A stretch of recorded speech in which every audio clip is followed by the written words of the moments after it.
أيها المدثر قم فأنذر وربك فكبر وثيابك فطهر. وقال النبي صلى الله عليه وسلم إذا أتى ليلة نصف شعبان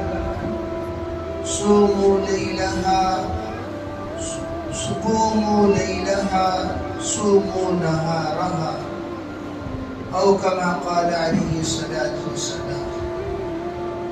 اللهم أيدنا بتأييدك، اللهم أيدنا بتأييدك، اللهم أيدنا بتأييدك يا رب العالمين.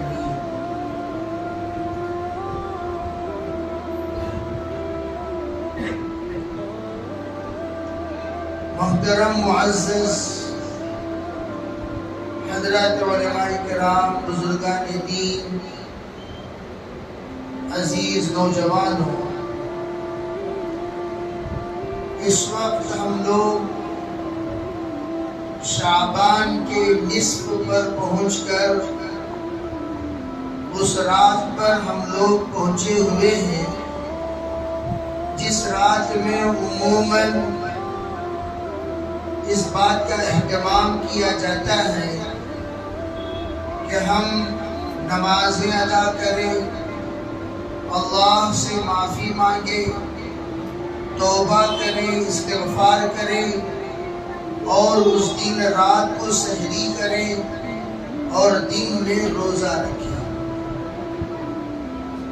آپ حضرات اس بات کو اچھی طرح جانتے ہیں، اسلام میں اللہ تعالیٰ نے احکام کے درجات بنائے ہیں۔ درجات احکام فرض ہے، واجب ہے، مستحب ہے، مسنون ہے، مندوب ہے۔ یہ درجات اسلام کے ہیں۔ جس طرح بدن میں اللہ نے اعضاء عطا فرمائے، ان اعضاء میں اللہ تعالیٰ نے مختلف قسم کے درجات رکھے ہیں۔ بعض اعضاء وہ ہیں جس کے بغیر انسان کا وجود ہی نہیں، بعض اعضاء وہ ہیں جو ادھورا رہے تب بھی انسان رہ سکتا ہے، بعض اعضاء وہ ہیں جو نہ رہے تب بھی انسان رہ سکتا ہے۔ کتنے انسانوں کو آپ دیکھے ہوں گے بغیر ہاتھ اور پیر کے بھی لوگ جیتے ہیں، ہاتھ ہی نہیں، پیر ہی نہیں، پھر بھی ماشاءاللہ زندگی گزر رہی ہے۔ بلکہ آپ کو یہ بتاؤں، دنیا میں ایسے لوگ جو بغیر ہاتھ کے، بغیر پیر کے بڑے بڑے کارنامے انجام دے چکے ہیں، ان کو گینس ریکارڈ میں ایک بڑا مقام حاصل ہے، کئی ایوارڈز وہ لے چکے ہیں۔ بغیر پیر کے، بغیر ہاتھ کے سوئمنگ کرتا ہوا انسان بھی دنیا میں موجود ہے۔ اللہ تعالیٰ انسان کے بدن کو نمونہ بنا رہا ہے، یہ سمجھانا چاہتے ہیں، دیکھو یہ کہے ضرورت اور یہ کہے مقصد، ہاتھ اور پیر ضرورت ہے، ضرورت کے بغیر بھی انسان جی سکتا ہے، لیکن اللہ نے انسان کے بدن میں فرض کا درجہ سر کو رکھا، فرض کا درجہ دل کو رکھا، فرض کا درجہ اللہ نے پھیپھڑے کو رکھا۔ یہ سب درجات فرض ہیں۔ کیا مطلب؟ دل کے بغیر کوئی انسان جی نہیں سکتا۔ اندر جو اعضاء پارٹس ہیں، اگر کوئی یوں کہے لیور کے بغیر جی رہا ہے، یہ ماننے کی بات نہیں ہے۔ دل کے بغیر جی رہا ہے، ماننے کی بات نہیں ہے۔ سر کے بغیر جی رہا ہے، ماننے کی بات نہیں ہے۔ ہاں، آنکھ کے بغیر جینے والا، کان کے بغیر جینے والا، زبان کے بغیر جینے والا آپ کو دنیا میں بہت ملیں گے، لیکن دل کے بغیر، لیور کے بغیر، دماغ کے بغیر، سر کے بغیر آپ کو جینے والا کائنات میں کوئی نہیں ملے گا۔ اسی طرح فرض کے بغیر اسلام نہیں ہے۔ اسلام فرضوں پر قائم ہے۔ بنی الاسلام علی خمس، اگر نماز نہیں اسلام نہیں، روزہ نہیں اسلام نہیں، زکوٰۃ نہیں اسلام نہیں، حج نہیں اسلام نہیں۔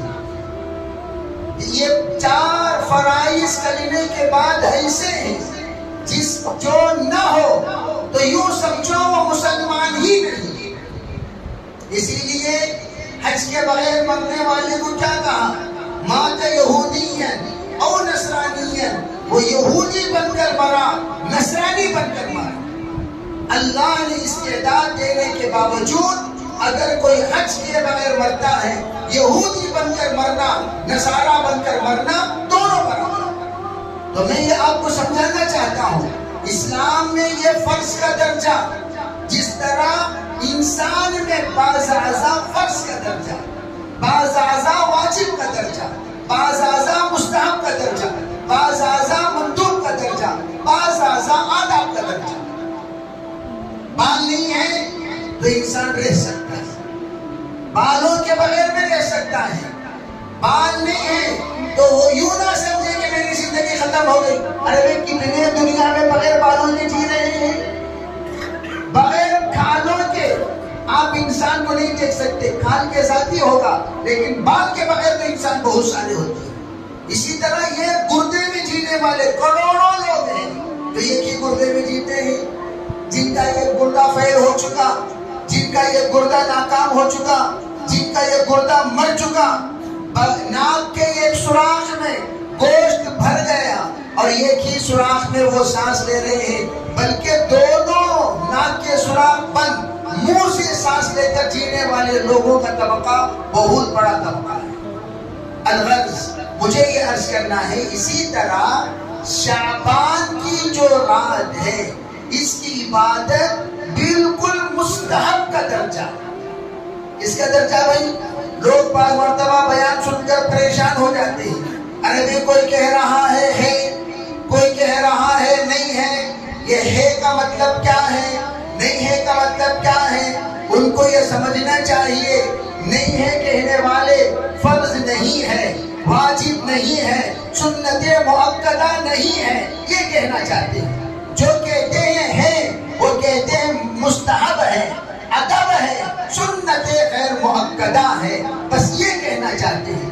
ہے کہنے والے بھی غلط نہیں ہے کہنے والے بھی غلط نہیں، بلکہ ان لوگوں کو غلط قرار دیا جا رہا ہے جو لوگ مستحب کو واجب کا درجہ دیتے ہیں، مستحب کو فرض کا درجہ دیتے ہیں۔ ان سے یوں کہا جاتا ہے آپ نے غلط کیا، اور جو لوگ ہے کہتے ہیں ان کو بھی ہم غلط نہیں کہیں گے، وہ کہتے ہیں بھائی فرض نہیں ہے، مستحب تو ہے۔ حضور اکرم صلی اللہ علیہ وسلم نے اپنی زندگی میں ایک بار ہی صحیح قبرستان تشریف لے گئے، ایک بار ہی صحیح آپ نے رات کو رویا، ایک بار ہی صحیح آپ نے روزہ رکھا، ایک ہی بار صحیح آپ نے کیا۔ لیکن یہاں یہ بھی بات ذرا توجہ، سرکار نے حضرت عائشہ کو نہیں جگایا، ام سلمہ کو نہیں جگایا، ام حبیبہ کو نہیں جگایا، زینب کو نہیں جگایا، اللہ کے رسول علیہ السلام نے سودا کو نہیں جگایا۔ کیوں؟ یہ بتانے کے لیے بس جو جاگ رہے ہیں جاگے، جو نہیں جاگ رہے ہیں چھوڑ دیں۔ لازم مت قرار دو، رات کو جاگنا ضروری ہے، رات کو عبادت کرنا ضروری ہے۔ رات کو لوگ کیا سمجھتے ہیں جاگنا ضروری ہے، تو اس لیے کیسے جاگتے ہیں؟ بے بڑا طبقہ نوجوانوں کا بیکار جاگتا ہے، ان کا جاگنا صرف اور صرف گناہ ہے، صرف اور صرف گناہ۔ پہلے ہی رسم، پہلے ہی رواج، پہلے ہی ایک مستحب عمل۔ بس بھائی اگر اللہ آپ کو توفیق دے دے قبرستان چلے جایا کرو، اللہ آپ کو توفیق دے دے تہجد پڑھ لیا کرو، اللہ آپ کو توفیق دے دے صلاۃ التسبیح پڑھ لیا کرو، اللہ آپ کو توفیق دے دے اللہ کے سامنے صلاۃ التوبہ پڑھ لیا کرو، بس اتنا ہم کہیں گے، یوں نہیں کہیں گے ہر رمضان میں مسجد میں رہو، نہیں۔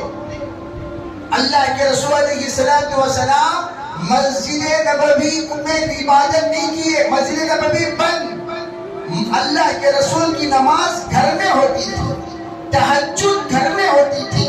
آج بھی آپ چلے جائیں روز اقدس کے بالکل پیچھے 2 صف کا ایک چھوٹا سا چبوترا نظر آئے گا، اسے کہتے ہیں مصلی تہجد، تہجد کا مصلی، جہاں اللہ کے رسول تہجد پڑھا کرتے تھے۔ آج بھی موجود ہے، وہ کیا ہے؟ مسجد نہیں ہے، گھر ہے حضور کا۔ تو پتا چلا تہجد گھر میں پڑھنا افضل، اشراق گھر میں پڑھنا افضل، چاش گھر میں پڑھنا افضل، اور تمام نفل نمازیں گھر میں پڑھنا افضل، تمام سنتیں گھر میں پڑھنا افضل۔ اس لیے حضور نے فرمایا جعل المساجد للفرائض، مسجدیں فرض نمازوں کے لیے ہیں اور نفل جا کر گھر میں پڑھا کرو۔ بعض لوگوں کو بڑا اعتراض ہوتا ہے، کیا بھی مولانا سیدھا مصلی پر آتے ہیں، نماز پڑھاتے ہیں، نماز پڑھا کر سیدھے گھر کو چلے جاتے ہیں؟ ان کو معلوم ہونا چاہیے ارے اللہ کے بندو، گھر میں ہی حضور نے سنت پڑھنے کا حکم دیا ہے۔ لا تجعلوا بیوتکم قبورا، حضور نے کہا گھر میں سنتیں پڑھا کرو۔ جس گھر میں سنتیں پڑھی جائے 3 فضیلتیں حاصل ہوں گی۔ نمبر 1، گھر کے اندر کا جھگڑا ختم۔ نمبر 2، گھر کے اندر کی بے برکتی ختم۔ نمبر 3، نسلوں کو اللہ دین پر استقامت دے گا۔ یہ 3 فائدے ہیں کہاں؟ گھر میں سنتیں پڑھنے سے۔ تو یہ تو رہی بات، مختصر سی بات شب برات کے سلسلے میں۔ اس میں آج کل تو بھائی ویڈیو وغیرہ دیکھ کر لوگ پریشان ہوتے ہیں، کوئی کہہ رہا ہے، کوئی کہہ رہا ہے نہیں ہے۔ میں ہمیشہ کہتا ہوں دیکھو ادھورا مسئلہ مت بتایا کرو۔ جیسے ایک مثال دیتا ہوں، نکاح کی دعوت جائز نہیں ہے، لوگ اتنی بات بول کر خاموش ہو جاتے ہیں۔ جیسے محراب میں نماز پڑھنا مکروہ ہے، اتنی بات بول کر لوگ خاموش ہو جاتے ہیں۔ آگے کی بات کب مکروہ؟ جب محراب مصلیوں سے اونچا ہو، جب محراب مصلیوں سے نیچے ہو، جب محراب مصلیوں سے جدا ہو، تب جا کر محراب میں کھڑے ہو کر نماز پڑھنا مکروہ ہے۔ جب محراب مصلیوں سے متصل ہو، مکروہ کیسے بھائی؟ مکروہ کیسے؟ ٹھیک ہے، جب مکروہ ہے تو محراب بنانا بھی تو مکروہ ہے۔ محراب بنانا سنت، محراب میں کھڑے ہو کر نماز پڑھانا مکروہ۔ جب اونچا ہو، جب نیچے ہو، جب جدا ہو، یہ 3 علتوں میں محراب پر کھڑے ہو کر نماز پڑھنا مکروہ قرار دیا، نارمل اوقات میں نہیں ہے۔ اسی طرح نکاح میں دعوت جائز نہیں، کس کے لیے؟ نوشوں کے گھر والے مانگ کر نہ کھائے، مانگ کر نہ کھائے۔ بھائی ہم آ رہے ہیں، 50 لوگ آئیں گے، 100 لوگ آئیں گے، 500 لوگ آئیں گے، تم لوگوں کو نکاح کی دعوت کرنا ہوگا، ناجائز، جائز نہیں ہے۔ اس لیے کیا کرے؟ نکاح ہو گیا، نکاح ہونے کے بعد لڑکے والوں سے کہہ لے ارے بھائی شام کو ولیمہ ہے، دن میں نکاح ہوا، تم اپنے مہمانوں کو کھلا لو، ہم اپنے مہمانوں کو کھلا لیں گے۔ تو وہ لوگ اپنے مہمان کو کھلا لے دوپہر کا کھانا، اسے نکاح کا کھانا نہیں کہتے۔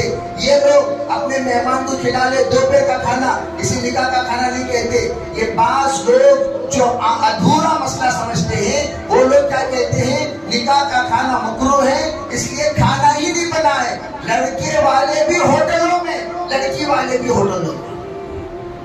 ایک ایسا مہمان نوازی ہے بھائی، یہ کیسی مہمان نوازی ہے؟ لڑکی والوں کے ذمے ہے لڑکی والوں کے مہمانوں کی مہمان نوازی کرنا۔ تمہیں 2 دن پہلے بلائے، 2 دن پہلے بلانے کے بعد ان کو ناشتہ کرائے گا کون؟ تم کراؤ گے۔ دوپہر کا کھانا کون کھلائے گا؟ تم کھلاؤ گے۔ رات کا کھانا کون کھلائے گا؟ تم کھلاؤ گے۔ نکاح ہو گیا، پھر دوپہر کا کھانا کون کھلائے گا؟ ہوٹل والا کھلائے گا۔ ارے وہ بھی تم ہی کھلاؤ گے، لیکن تمہارے پاس وہ کھانا نکاح کا کھانا نہیں، دوپہر کا کھانا۔ ہاں البتہ لڑکے والے مانگ کر وہ کھانا نہ کھائیں، یہ ہے پورا مسئلہ، سمجھے بھائی؟ تو میں یہ عرض کرنا چاہتا ہوں اسی طریقے سے کوئی مکروہ کہنے والا مکروہ کہہ دیا، کوئی کہنے ترغیب دینے والا ترغیب دے دیا، درجہ نہیں بتایا کس طرح کی ترغیب ہے، کس طرح کی کراہت ہے، اس کو بتانے کے لیے میں نے یہ مسئلہ بیان کر دیا۔ اب دوسری بات، عام طور پر آج کا جو دن ہے لوگ کہتے ہیں کہ بھئی تقدیر جس طریقے سے 4-5 چیزیں اللہ تعالیٰ طے کرتے ہیں، اس کے سلسلے میں احادیث میں ذکر موجود ہے، ہم انکار نہیں کرتے، احادیث میں ذکر موجود ہے۔ آج کا دن اللہ رزق متعین کرتا ہے، یہی بات شب قدر کے بارے میں بھی ہے، جو بات شب برات کے بارے میں ہے یہی بات شب قدر کے بارے میں ہے۔ شب قدر نص قطعی سے ثابت ہے، شب برات یہ ضعیف حدیث سے ثابت ہے، تو دونوں میں فرق ہو گیا۔ تو شب قدر کا نام ہی قدر کے معنی متعین کرنا، وہاں پر رزق اللہ متعین کرتا ہے، زندگی اللہ متعین کرتا ہے، عزت اور ذلت اللہ متعین کرتا ہے، اس کے حیات اور ممات اللہ متعین کرتا ہے، وہ بھی شب قدر۔ اور بعض لوگ آج کی رات کو بھی یہی حدیث کو ثابت کرتے ہیں اور یوں کہتے ہیں آج اللہ بنو کلب کے بکریوں کے بالوں کے برابر اللہ جہنم سے نجات دیں گے۔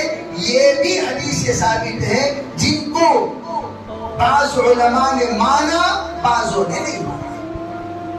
ہم ایک بات کہتے ہیں جو مانتے ہیں یہ مانو انشاءاللہ اللہ نجات دے گا، تو اللہ ضرور نجات دے گا۔ جو نہیں مانتے ہیں ان کو اپنے حال پر چھوڑ دو، جھگڑو مت۔ بعض لوگ جانتے کچھ نہیں، جھگڑتے ہیں، ان کو بے وقوف کہتے ہیں۔ ارے تو بھی ان پڑھ، یہ بھی ان پڑھ، یہ بھی دونوں یلگوڑا لڑ رہے، کھجے سے کھجے ملے، دلدار سے دلدار ملے، ہوئی دو باتیں، کھجے سے کھجے ملے، ہوئی دو ناتیں۔ کھجے آپس میں ملے تو کیا کر لیتی؟ ناتا مار لیتی، پتہ کیا کرتی انہوں؟ دلدار سے دلدار ملے، ہوئی دو باتیں۔ تو یہ بھی یلگوڑ لڑتا کیا ہے؟ پہلے مدرسہ کی پہلے دعوت لڑتا ہے، اسے کہنا چاہیے ارے عقل مند، تو جانتا ہی کیا ہے لڑنے کے لیے، کتنا علمی معیار ہے۔ ایک میکینک کے پاس ہم گئے، ارے جناب اس گاڑی کے سلسلے میں آپ کیا کہتے ہیں؟ اس نے کہا یہ گیا 10 فہرست نکال کر بتا دیا، یہ تمام چیزیں چلی گئی۔ آپ ماہر مہمان میکینک کے پاس گئے، اس نے کہا کیا بھی نہیں گیا حضرت، سکرو ڈھیلا ہو گیا ہوتا اچھا۔ اسی طریقے سے آپس میں جہالت کے ساتھ لڑو مت۔ فَاسْأَلُوا أَهْلَ الذِّكْرِ إِن كُنتُمْ لَا تَعْلَمُونَ۔ قرآن حکم دیتا ہے کوئی بھی مسئلے میں آپ کو کنفیوژن ہو، آپ کو بات سمجھ میں نہ آئے، آپ کو شک ہو، آپ کو شبہ ہو، آپ کو وسوسہ ہو، جو جانتے ہیں ان کے پاس پہنچ جائیے، مسئلے کا حل ہو جائے گا۔ صحابہ کے زمانے میں بھی لئی لڑائیاں ہوتی تھی۔ حضرت عمر رضی اللہ تعالی عنہ مسجد کے اندر داخل ہوئے، ایک صاحب قرآن پاک پڑھ رہے تھے، حضرت عمر کو غصہ آیا، ان کا قرآن سن کر وہ رومال لپیٹ کر اس کے گلے میں ڈال کر پھندا بنا کر کھینچتے ہوئے سرکار دو عالم صلی اللہ علیہ وسلم کی خدمت میں حاضر ہوئے۔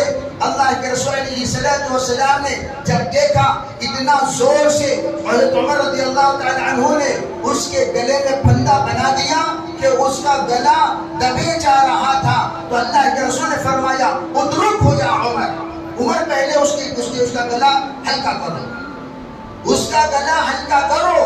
ارے بھئی یہ جو تم پھندا بنائے ہو اس کو ہلکا کرو، چھوڑا۔ کہا اللہ کے رسول مقدمہ لایا ہوں، کہا کیا مقدمہ؟ کہا حضور یہ قرآن پڑھ رہا ہے، جس طرح آپ نے ہمیں نہیں سکھایا، جس طرح آپ نے سکھایا اس کے خلاف پڑھ رہا ہے۔ اللہ کے رسول نے فرمایا پڑھو، وہ پڑھنے لگے۔ فرمایا حضور نے ہاکذا انزلت، قرآن ایسے ہی نازل ہوا، دوسرے حضرت عمر سے کہا تم بھی پڑھو، اور عمر پڑھنے لگے۔ اللہ کے رسول نے فرمایا ہاکذا انزلت، ایسے ہی نازل ہوا۔ حضرت عمر پریشان ہو گئے، پوچھنے لگے اللہ کے رسول یہ کیسی بات ہے؟ اس سے بھی کہہ رہے قرآن ایسے ہی نازل ہوا، مجھ سے بھی کہہ رہے ایسے ہی نازل ہوا۔ حضرت عمر رضی اللہ تعالیٰ عنہ نے فرمایا، حضور نے فرمایا انزل القرآن علی 7 احرف، اے عمر قرآن 7 انداز میں نازل ہوا ہے، 7 انداز میں نازل ہوا ہے۔ قرآن پاک میں جس وقت سوا قرات ہمارے بھی بچے جانتے ہیں مالک یوم الدین، لیکن قرات ملکی یوم الدین بھی ہے، ملکی یوم الدین بھی ہے۔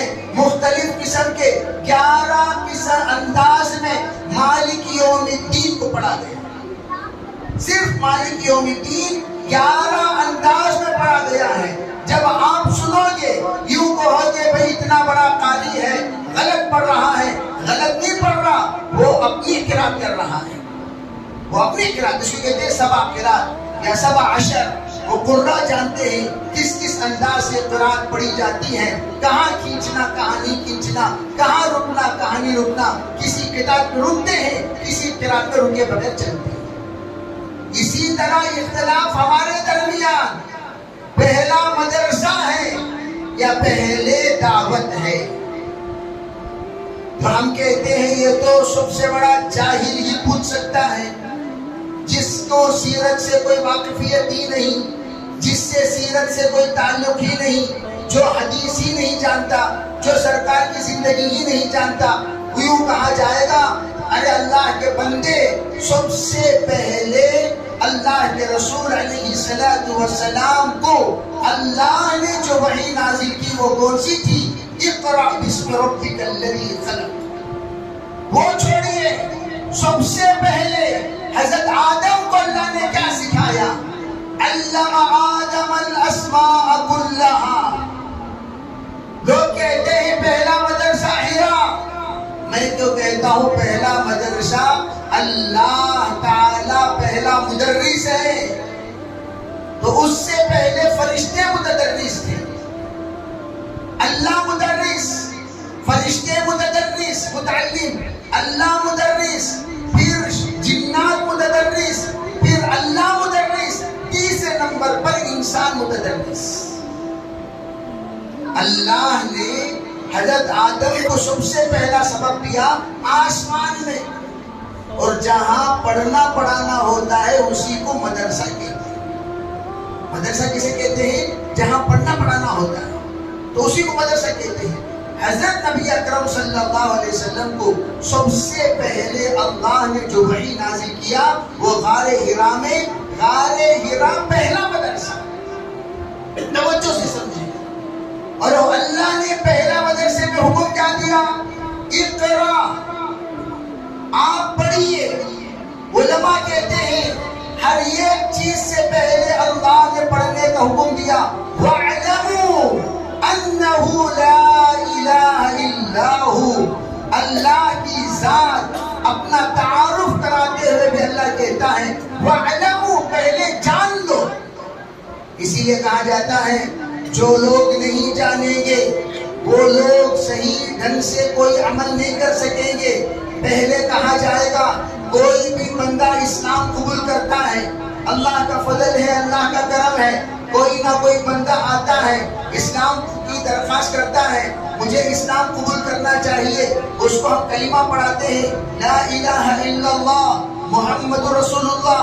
کلمہ پڑھانے کے بعد اس وہ بندہ خود پوچھتا ہے مجھے اسلام قبول کرنے کے بعد کیا کرنا چاہیے؟ ارے پوچھتا کہ نہیں پوچھتا؟ اسی کو کہتے ہیں علم۔ السؤال نصف العلم، سوال آدھا علم ہے۔ وہ پوچھے گا بتائیے مجھے کیا کرنا چاہیے، ہم اس کا جواب دیں گے، تو یہ جواب علم کا کھینچنے کے لیے، علم کو نکالنے کے لیے، علم کو اتارنے کے لیے سوال گویا کے چابی ہے۔ سوال حضرت صحابہ حضور اکرم صلی اللہ علیہ وسلم سے آدھا دین سوال سے لے کر ہمیں عطا کی ہے۔ پوچھتے تھے صحابہ اکرام حضور سے، ہر ایک بات کو پوچھتے تھے۔ تو علماء کہتے ہیں سب سے پہلے اللہ کے رسول علیہ السلام کو اقرا کا حکم دیا. اللہ کے رسول علیہ السلام مدرسے میں جس طریقے سے پڑھنا پڑھانا ہوتا ہے غار حرا میں اللہ نے حضور کو پڑھایا حضرت جبریل کے واسطے سے. اقرا بسم ربک الذی خلق خلق الانسان من علق اقرا وربک الاکرم الذي علم بالقلم علم الانسان ما لم يعلم. یہ 5 آیتیں لے کر حضور صلی اللہ علیہ وسلم گھر کو تشریف لائے. بخار آ گیا. علماء کہتے ہیں اگر کسی بچے کو آپ اسکول میں داخل کراتے ہیں تو وہ حضرت آدم علیہ السلام کی درسگاہ کی تعلیم ہے, جہاں پر حضرت آدم کو اللہ نے تمام چیزوں کا نام سکھایا, وہی چیزوں کا نام اسکول میں سکھایا جاتا ہے. اگر آپ مدرسے میں داخل کراتے ہیں, یہ غار حرا کا درسگاہ ہے جہاں پر اللہ نے سب سے پہلے اپنا نام سے پڑھنے کا حکم دیا. اسکول میں بسم اللہ الرحمن الرحیم سے اسباق شروع نہیں ہوتے, مدرسے میں بسم اللہ سے اسباق شروع ہوتے. جو ہی آپ آئیں گے تو سب سے پہلے استاذ کیا کریں گے, بیٹا پڑھو بسم اللہ الرحمن الرحیم. پہلے بسم اللہ پڑھائیں گے. یہ بسم اللہ پڑھانا کیا ہے, غار حرا کا حکم ہے. اقرا بسم ربک الذی خلق, اقرا پڑھیے بسم ربک الذی خلق, اس ذات کا نام لے کر جس نے آپ کو پیدا کیا. تو ہم بسم اللہ سے اسباق شروع کرتے ہیں. تو دوسری بات کیا ہے, جب بسم اللہ سے ہم نے سبق شروع کیا تو وہ درسگاہ اصل درسگاہ, اور جو ہی درسگاہ میں آ گئے تو اللہ کے رسول علیہ السلام کو بخار آ گیا. حضرت شیخ فرماتے تھے جس وقت مدرسے میں بچہ آتا ہے 2 دن کے بعد اسے بخار چڑھنے لگتا ہے, فرمایا علم نبوت کی علامت ہے. وہ بخار کے ساتھ ہی آنا شروع ہوتا ہے. مدرسے کو بچہ آیا بخار آ گیا, مکتب کو بچہ آیا بخار آ گیا, اسباق پڑھنے بچے آئے بخار آ گیا. بعض مرتبہ بڑوں کو بھی مدرسے میں داخلہ لیتے ہیں بخار آ جاتا ہے. ٹینشن کی بات نہیں, مینشن کرتے ہوئے چلو اللہ علم نبوت دیتا چلا جائے. دوسری بات, 3 سال کے بعد اللہ نے پڑھانے کے بعد خاموشی سے سیکریٹ پڑھنا پڑھانا چلتا رہا.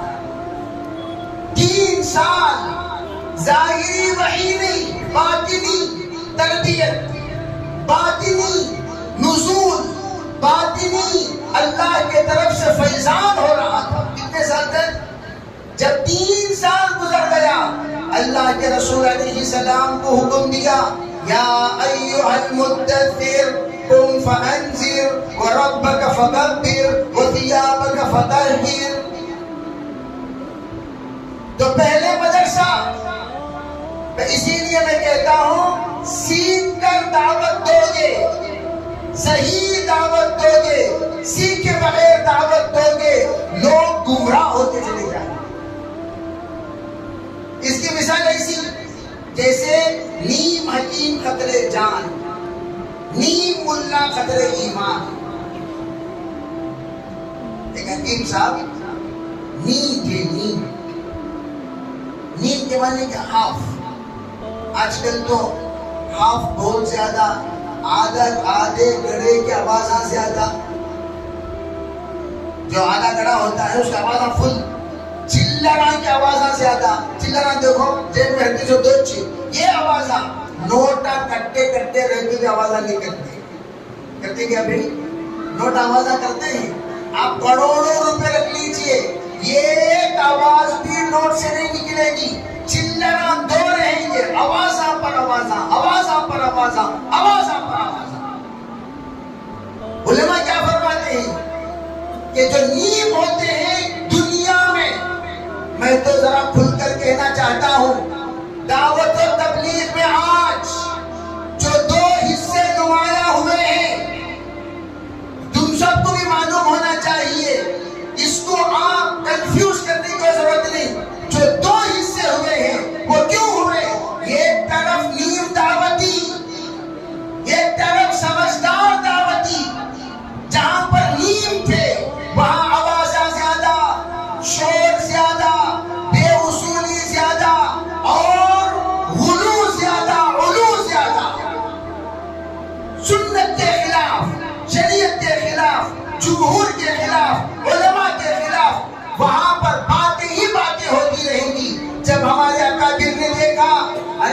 کناریوں کی وجہ سے، ان جاہلوں کی وجہ سے، ان نیموں کی وجہ سے، ان ادھوروں کی وجہ سے دعوت عالم میں بدنام ہوتی جا رہی ہے۔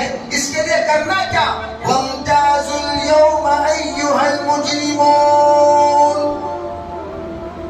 او نیموں، او نیم حکیموں، نیم داعیوں، او ادھورے لوگوں، ناسمجھ لوگوں، تم جدا ہو جاؤ ہم سے۔ انہوں نے ہم جدا نہیں ہوں گے، ٹھیک ہے کوئی بات نہیں، ہم بھی تم سے جدا ہو جاتے ہیں۔ ماں باپ پہلے بچے کو نکالتی، بچہ کمینہ ہو گیا، نالائق ہو گیا، رذیل ہو گیا، نافرمان ہو گیا، نڈر ہو گیا، دشمن ہو گیا، عیار ہو گیا، تو کیا کرتا ہے؟ جن ماں باپ گھر بنا کر دیے انہیں کو نکال دیتا ہے۔ ارے ہوتا کہ نہیں ہوتا؟ ماں باپ کو نکال دیتا ہے۔ ارے یہی باپ کما کما کر تجھے یہ زمین، یہ مکان، یہ عزت، یہ شان، یہ شادی بیاہ میں پورے اخراجات اس نے کیا، اور آج وہ بیچارہ کمزور ہو گیا، طرح طرح کی باتیں سناتے ہو، اور اللہ کے یہاں دیر ہے اندھیر نہیں ہے۔ آج تو جتنا تیرے باپ کے ساتھ کیا اس سے زیادہ تیرے اولاد تیرے ساتھ کرے گی، اس سے زیادہ۔ لکھ کر رکھ لو، اگر تو نے باپ کو ایک بات سنائی ہے، تیری اولاد 2 باتیں سنائے گی۔ اگر تو نے تیرے باپ کو 10 باتیں سنائی ہے، تیری اولاد 100 باتیں سنائے گی۔ اگر تو نے تیرے باپ کو آنکھ دکھایا، تیرے اولاد تیری زبان کھولے گی۔ اگر تو نے تیرے باپ کے سامنے زبان کھولی ہے، تیری اولاد لاکھ مار آگے نکالی۔ کما تدین تدین۔ اس لیے کہتا ہوں، میں بھی اپنی ذات کو بھی نصیحت کر رہا ہوں اور آپ کو بھی۔ میرے نکاح کے وقت میں اپنے دلہنوں کو جو نصیحتیں عموماً ہمارے اکابر کرنے کو کہتے ہیں، ان نصیحتوں میں ایک نصیحت میں تحدیث بن نعمہ کے طور پر کہتا ہوں۔ میرے بیگم سے میں نے یوں کہا، میرے والد مجھے 1000 باتیں سنائیں گے لیکن اس کو برا نہیں سمجھنا، کبھی نہیں۔ یوں نہیں سمجھنا میں مفتی صاحب کی بیوی ہوں، مفتی صاحب بڑے شان والے، بڑی عزت والے، بڑے احترام والے، ان کے یہاں، ان کے طلبہ عزیز کے یہاں ان کی ایک عزت ہے، ان کا ایک مقام ہے، وہ سب کے سب پرائیویٹ سیکشن ہے ہمارا۔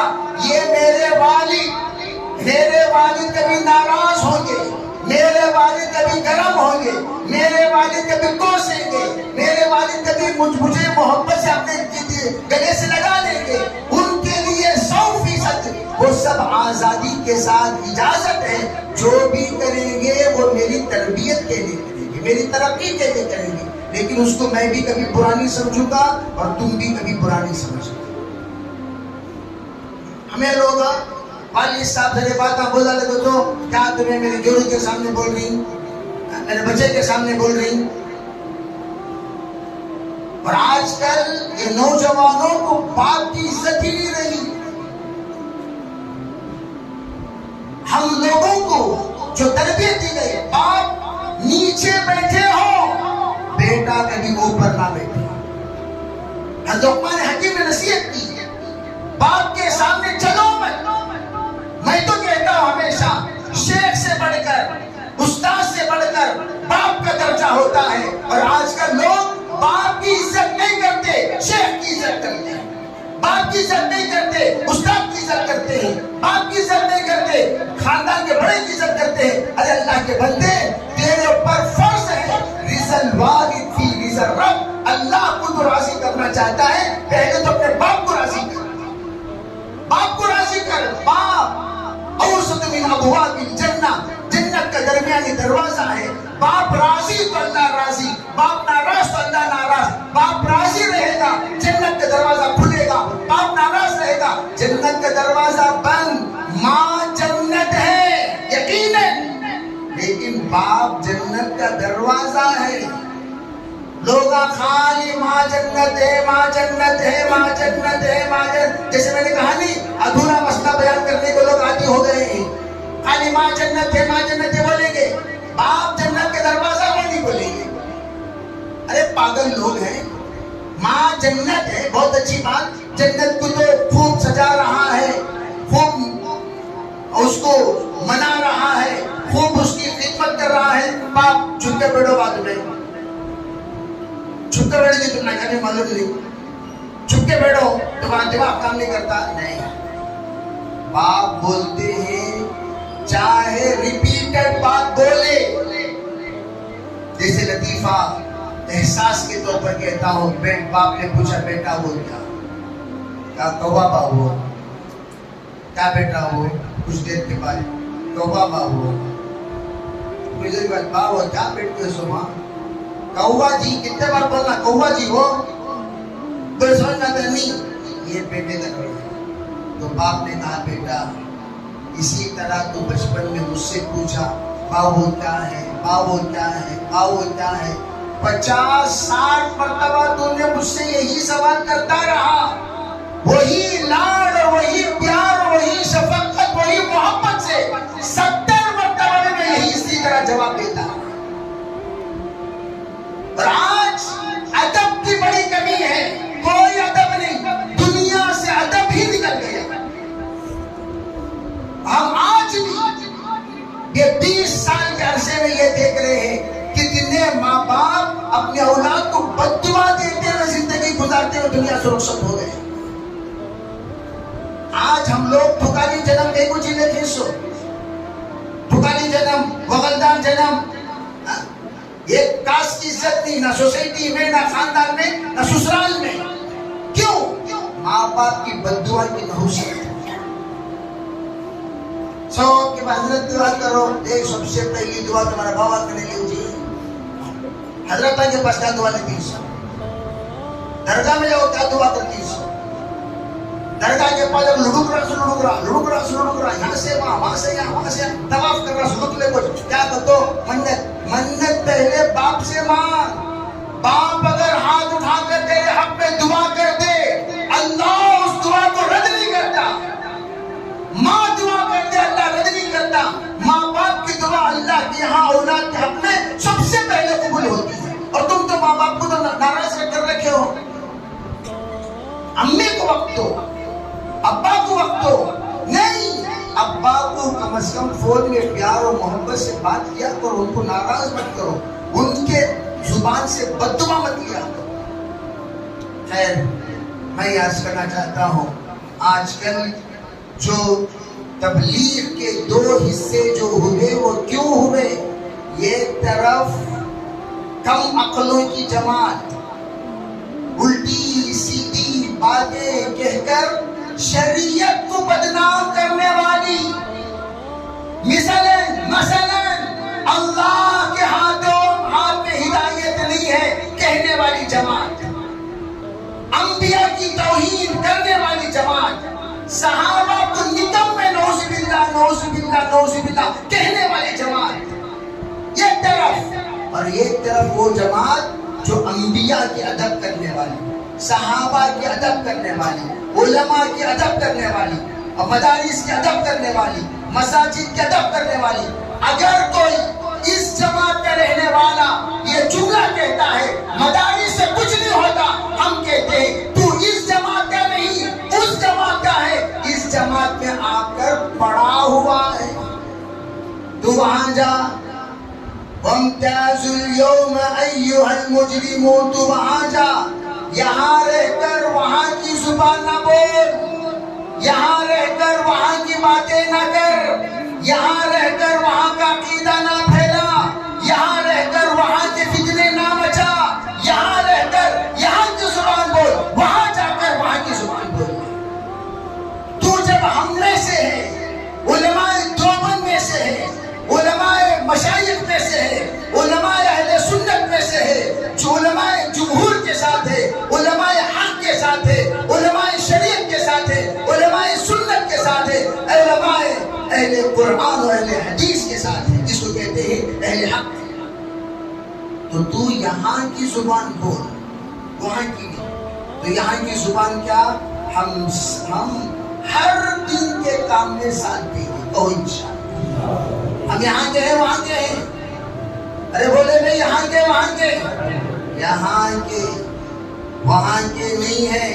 جب یہاں کے ہیں یہاں کی زبان یہاں کی باتیں، یہاں استاذ کا ادب ہے، یہاں شیخ کا ادب ہے، یہاں ماں کا ادب ہے، یہاں باپ کا ادب ہے، یہاں نبیوں کا عقیدہ ہے، یہاں صحابہ کا ادب ہے، یہاں قرآن کی تابعداری ہے، یہاں حدیث وفاداری ہے، یہاں سنتوں کے مطابق زندگی گزاری ہے، اور یہاں تمام اللہ کے نیک برگزیدہ بندوں کی قدردانی ہے، اور یہاں مدارس کا ادب ہے، مکاتب کا ادب ہے، مومنوں کا ادب ہے، اور وہاں مدارس کا مذاق، علماء کا مذاق، تصنیف کا مذاق، انبیاء کا مذاق، صحابہ کا مذاق، یہاں تک کہ سرکار کی شادیوں کا مذاق۔ ہم یہاں کے ہیں وہاں کے ہیں، ارے بولو بھائی۔ تو اس لیے آج شب برات ہے، تو سب دل سے توبہ کرو، یہاں کے رہیں گے، یہاں کے بارے میں سوچیں گے، یہیں کے بارے میں بولیں گے، یہیں کی بات کریں گے، یہیں کی عقیدت کے ساتھ رہیں گے، یہاں رہ کر وہاں کی بات ہم نہیں کریں گے، ٹھیک ہے بھائی انشاءاللہ۔ کہنے کو تو جی چاہتا ہے بہت کچھ بولوں، لیکن میں اس وقت میں مسافر ہوں، اور مسافر کو قصر پڑھنے کا حکم ہے، مسافر کا حکم ہے بھی قصر پڑھنے کا حکم ہے۔ مسافر سے کہا گیا نماز بھی 2 رکعت پڑھو، 4 رکعت میں 2 رکعت پڑھو، تو میں اس وقت مسافر ہوں، اس لیے مختصر کیا ماشاءاللہ تقریباً کافی باتیں ہو چکی ہیں، انشاءاللہ پھر کبھی ملاقات پر تفصیل سے بات ہوگی۔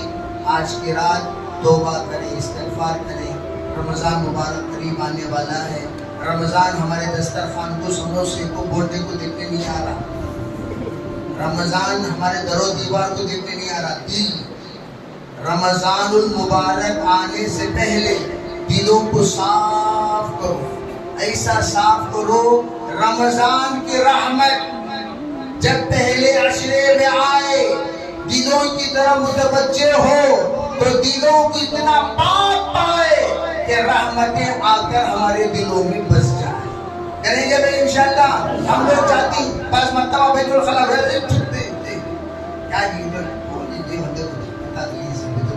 کیا ٹھہرو بھائی، وہ بیچارے کوئی خدمت کر کے پانی وانی مانگ کے بیت الخلا کو صاف کرنے کے بعد، حالانکہ وہ خود گندگی کی جگہ بھی گندا ہم پسند نہیں کرتے، پسند کرتے بھائی؟ ابھی گندگی کی جگہ بھی گندا ہم پسند، تو میں اس لیے ہمیشہ ایک بات کہا کرتا ہوں، گندگی کی جگہ میں روشنی ہمیشہ زیادہ ہونی چاہیے۔ بیڈ لائٹ کمرے میں سوتے وقت لگانا سو۔ آج کل ہمارے پورے بیت الخلا میں بیڈ لائٹ آنے سے کہ سکرات کے لگا لگا رہتی، وہاں پانی کا ہے دکھتا نہیں، پیشاب کا ہے دکھتا ہے، صابن کی پاخانہ کی دکھتا ہے۔ اب وہی سے لیٹا ڈالے گا تو کہاں سے صفائی ہوتی؟ بولو طہارت خانہ کا مطلب کیا ہے؟ لائٹ روشن رہنا، پاکی ناپاکی نظر آنا، پیشاب کے خطرے بھی دکھائی دینا، تبھی تو صفائی کرنے میں آسانی ہوگی۔ خطرے ہی نظر نہیں آ رہے، پیشاب کیا پانی کا کچھ بھی فرق نہیں محسوس ہو رہا، تو اس لیے اپنے بیت الخلا میں لائٹ روشن ڈالا کرو گے بھائی انشاءاللہ۔ سب کے گھر میں جاؤ، پہلے وہ لائٹ لے والا کوئی نہیں، ہرا لائٹ لال لائٹ، کیا وہ سونے کی جگہ کیا وہ بیڈ روم کے لائٹ والا کو بھیجو خاندان میں رہنا چاہیے، وہاں روشن تھوڑی دیر کے لیے لائٹ ڈالتے ہیں تو روشنی زیادہ رہنے میں حرج کیا؟ وہاں جا کو کرنٹ دیگر جگہوں پر وہاں تھوڑی دیر کے لیے ڈالتے ہیں، اندر جاتے صفائی کرتے، باہر آنے کے بعد سوچ اس لیے میں یہ عرض کرنا چاہتا ہوں، رمضان کی رحمت ہماری طرف فوکس کرے گی، دیکھے گی وہ رحمتیں، آنکھیں پاک ہیں، زبان پاک ہے، کان پاک ہے، دل پاک ہے، دماغ پاک ہے، معدہ پاک ہے، سب پاک ہے، وہ رحمتیں آ کر بسیں گی، ورنہ ناپاک ہے، چلی جائے گی، دوبارہ نہیں آئے گی۔ اس لیے شعبان سے ہی کہا جاتا ہے کہ ہم ابھی سے رمضان کی تیاری کریں. اتنا صاف کرو، اتنا صاف کرو، اتنا صاف کرو کہ ہمارے جتنے پچھلے قضا روزے ہیں، جن جن لوگوں کے اوپر قضا روزے ہیں، صبا کا روزہ قضا روزہ رکھو. سنو بے اچھی طرح، جن جن کے اوپر قضا روزے، عورتیں ہو یا مرد ہو، کل کا روزہ شعبان کا روزے کی نیت کرنا، نکاح روزہ کی نیت کرنا، قضا روزہ رکھنا فرض ہے. پہلے وہ نیت کرو. ٹھیک ہے نا؟ انشاءاللہ رمضان آنے سے پہلے تمام گزشتہ رمضان کے جتنے قضا روزے ہیں سب رکھو. انشاءاللہ رمضان مبارک اللہ تعالیٰ بابرکت اور برحمت والا مہینہ بنائے گا اور بہت خوب اللہ تعالیٰ ہماری تربیت کرے گا. اللہ تعالیٰ ہمیں عمل کی توفیق عطا فرمائے. وآخر دعوانا